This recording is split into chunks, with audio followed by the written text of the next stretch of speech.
Hey everyone, welcome back to another boss guide for Dead Frontier 2. Today we're doing a special kind of boss guide. We're getting into the more nitty-gritty arseholes of the game. Although this one is honestly my favourite boss in the game. I love it. I absolutely love this boss. I don't know why, it's just so... It's fun to fight and it's just fun... I don't know, I just love its design. I love how fun it is and yeah, I just like it, to be completely honest with you. Okay, so the boss we're going to be going on about today is called Roid Hulk. Or Titan. I put Titan in brackets on the title of the video. I'm going to go in this very quickly because I don't want to waste time as a guide. The reason I'm calling it Roid Hulk is because I asked Neil through DM what all these characters were called in the code, and this is what the supposed Titan was called, Roid Hulk. So we're going to be calling it Roid Hulk. Yeah, pretty much. The main reason I'm not calling it a Titan is because I have a massive feeling the Titan's going to get added eventually, and when it does get added, everyone's going to have to rename the bloody titles, because, oh yeah, it's not the Titan actually, it's a, you know, this is the Titan now. Like, it would confuse the shit out of everyone. So yeah, that's why I'm calling it Roid Hulk. Yeah.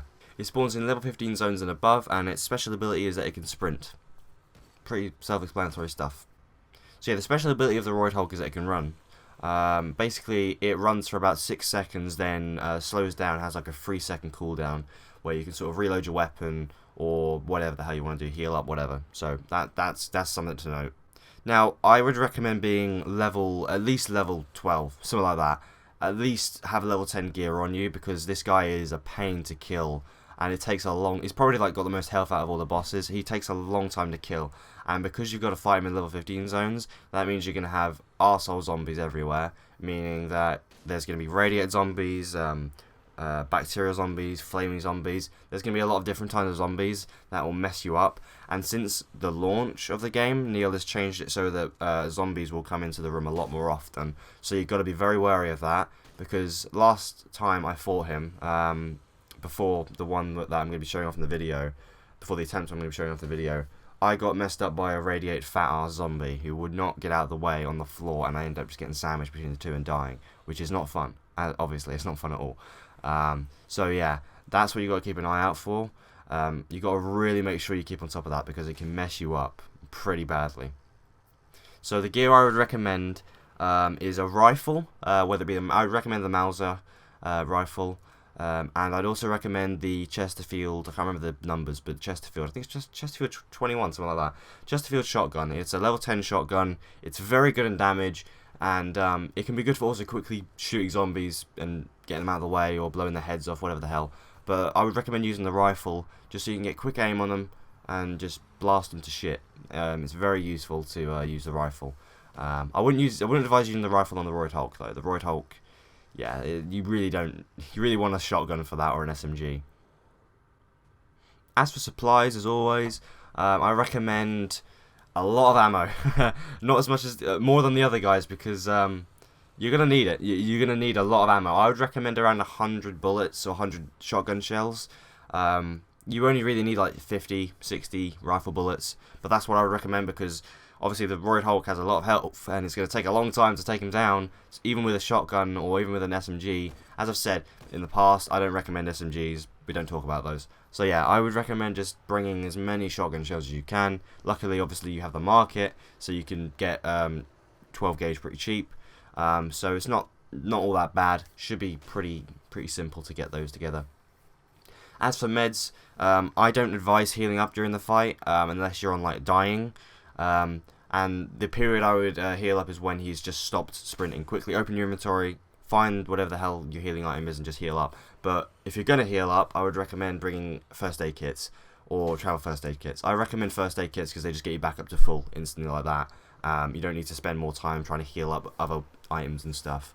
So yeah, I would keep that in mind. Another little thing as well, another reason I don't advise healing up is because the servers are still a bit iffy, and sometimes you can get locked on that screen where it's like, oh yeah, when you're using your medkit, you can get locked up on that screen due to servers being dickheads, and you might accidentally mess up your run by doing that. So I would very much advise you only do that in serious situations where you could die, because if you do die from that, then you still died anyway. But if you just do it during the fight, you're going to mess yourself up, so I wouldn't advise it.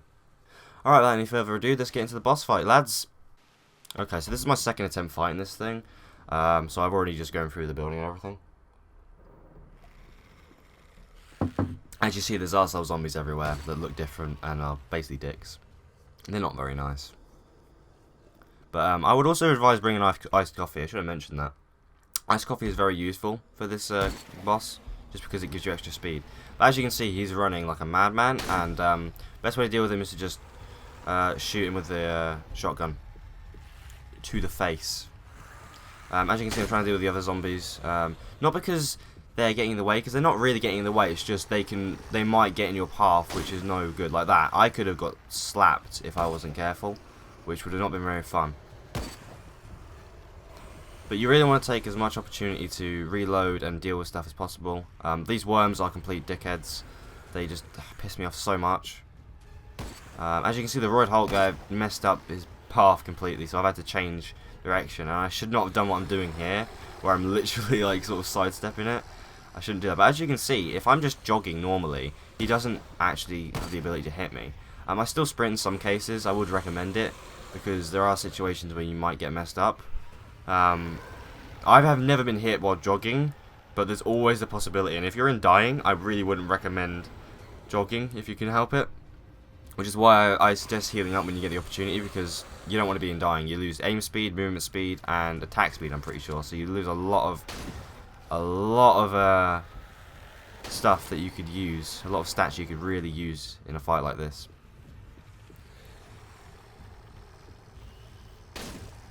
Now, of course, this isn't the only, boss that's like this. You've got the Tendril after this, which I still have not managed to beat solo. I haven't actually tried it since the patch. I don't know when I'm going to do it. I'll get onto it eventually, but I haven't tried it yet. But I imagine it's going to be a bit of a bitch to do. If she supposedly works like this boss, but I have not seen it like that when I played it. She works like it, but sometimes she just sprints for all hell and doesn't slow down. And the problem with the Tendril as well is that she's a lot faster than the Roid Hulk, and she has a lot more range, so you can't really outrun her while jogging unless you're using like Jogger 3 in a straight line. So you're sort of in a situation where you are kind of starved of sprint.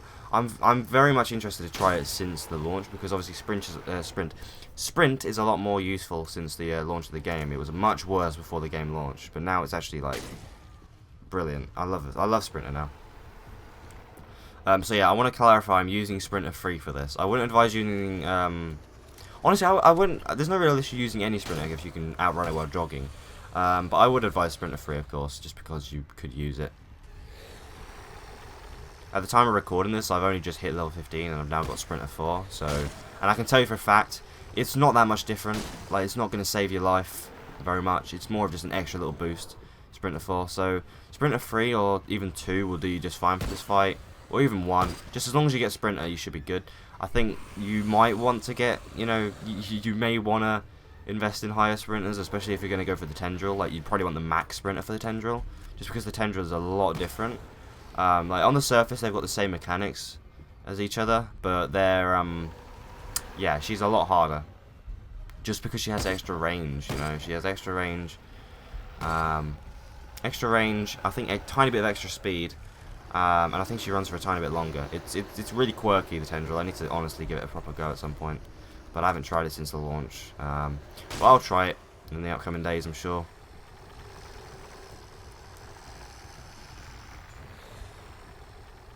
But no, Roid Hulk is where stuff gets difficult. I mean, it's not a massively difficult boss when you know what you're doing, but for a first time fighting against this thing, you probably are not going to have a great time. Like, just saying, you're probably not going to have a fun time. Especially if you haven't seen like a guide or anything and you're just going after it for the first time. But that's with any boss really, isn't it? I'm not saying every single boss acts like that. I mean, I beat the Choir actually the second time I fought it, I beat the Choir. Choir fucked me up in the old days because I got stuck on him and he killed me, which is lovely. I also want to point out quickly, the only reasons I've died in this game are to bosses so far. I haven't died to Infected, and the third time I got killed was by this guy. The first 2 times by the Choir, because he literally, I'm not even joking, I walked past him and he swiped me twice. Like, he hit me once, I got knocked back, and then he swiped me a second time and I died. That's happened twice, and that's the only reasons I've died other than dying to this piece of shit. That's ridiculous. As you can see, it's a long fight. You're just going around, fighting the dude. Constantly doing this sort of tactic, just getting your distance, waiting for him to come up to you, shooting him, make sure you get knocked back. I wouldn't advise shooting him when he is in the period of not getting knocked back, because you're going to get hit, which is no fun. But I love this boss. Like, he's probably my favourite boss in the game. Yeah, he is. 100% my favourite boss. I don't know why. He's just got such a cool sort of design. I just love the whole, like, head sticking out, like, the chest thing. It's really cool. It's just a really cool design.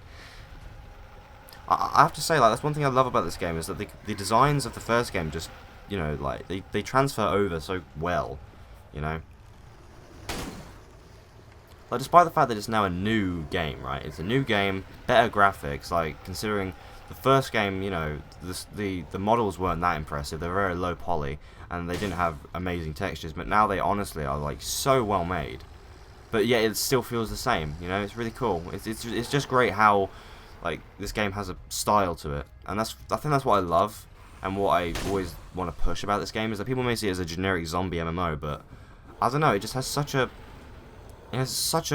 you know, rich, interesting sort of style that I don't think I've really seen any other kind of game like this, you know. It's very similar to Left 4 Dead as well, you know. Left 4 Dead has some amazing infected types, more realistic types than these guys, but still pretty cool bloody infected types.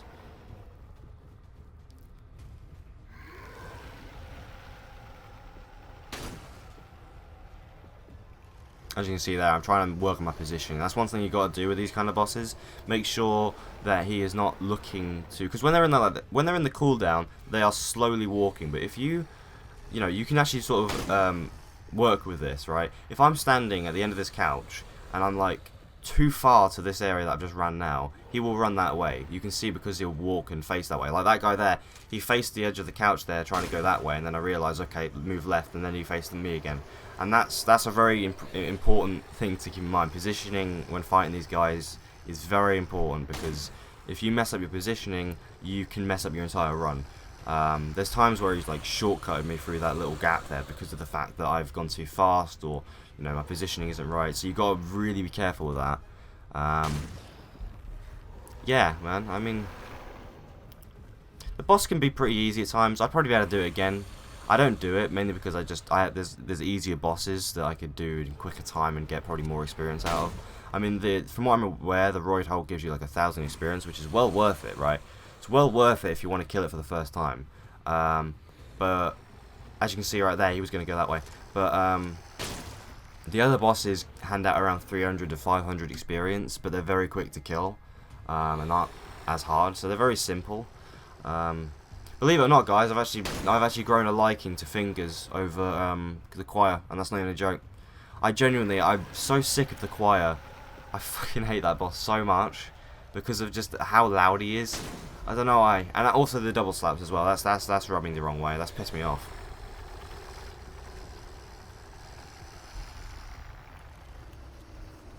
I haven't also been able to knock his legs off. I haven't really given it a go, to be fair.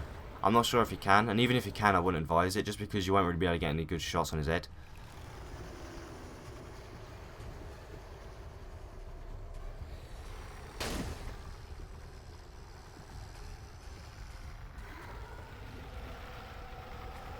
I just think the boss design is so cool. You know, he's got massive spikes on his arms. Well, I don't know if they're spikes or nails, I can't tell. This is what I love about this game, is that despite the fact that it looks kind of generic compared to the first game, it's still Dead Frontier, you know. And there you go, that's the boss. Yeah, but what I love about this game is that it's still Dead Frontier. It's still the game. It's still an MMO. It's cool. Okay, it's just cool. I got like shit loot from that. Very useful, very useless, more like. But yeah, that is the boss. But honestly, that is really all you got to do. It looks intimidating, but it's not as hard at all. It can be a lot easier. You know, when you actually are prepared for it and you are a certain level. I would genuinely advise being at least level 12. You should optimally be level 15 before you take this thing on, but I was level 13 when I did this, I'm pretty sure. So I really would advise you keep that in mind. Be careful, be mindful, and just keep yourself busy. Just keep an eye on your surroundings, keep your distance, make sure that you're not getting too ahead of yourself, position yourself correctly, and you'll be able to beat this boss in no time. Alright, thanks for watching, everyone. If you enjoyed the guide, leave a like. If you've got any queries or suggestions, let me know in the comments, as always. and I will see you all next time. Thank you for watching, everyone. Really appreciate it.